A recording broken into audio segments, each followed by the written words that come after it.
Nēnē goose deaths on Kauai County roads continue to spike, with 2 goslings killed last week as they attempted to cross the highway. The baby Nēnē were part of a Nēnē family that was photographed by the State Department of Land and Natural Resources grazing in the lush grass alongside the Hanalei River last month. The department shot the video in an effort to raise awareness about Nēnē strikes on the island after more than 50 deaths were reported on Kauai in the past 2 years. Jean Olbert, a biologist with the Division of Forestry and Wildlife, specializes in protection of Nēnē on Kauai. She said many of the deaths are preventable if drivers would simply heed warning signs, slow down, and exercise caution in areas where Nēnē families commonly breed, nest, and raise their young. We see a lot of birds crossing back and forth to get to the Hanalei River and then back to the refuge, and also eating along the roadway.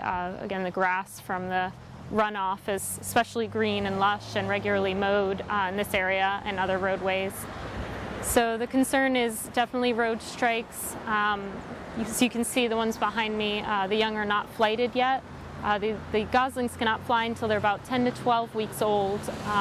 Additionally, the parents go through a molting period around this time of year where they drop their flight feathers and regrow new ones. So they're also flightless for about 4 to 6 weeks, which makes them especially vulnerable for car strikes and predation at this time of year. Olbert and other state biologists continue to look for novel ways to get the word out about Nēnē road strikes. The first goal is to increase awareness to visitors on the island who may be less familiar with the native wildlife. DLNR is also opening discussions with the Department of Transportation and Kauai County to explore reducing and/or changing roadside vegetation that isn't as attractive to the Nēnē. Road strikes do happen on other islands, but have been particularly bad on Kauai recently, with 11 birds struck and killed by vehicles since last September. More than 50 birds have been killed in this manner on the island of Kauai in the past 2 years.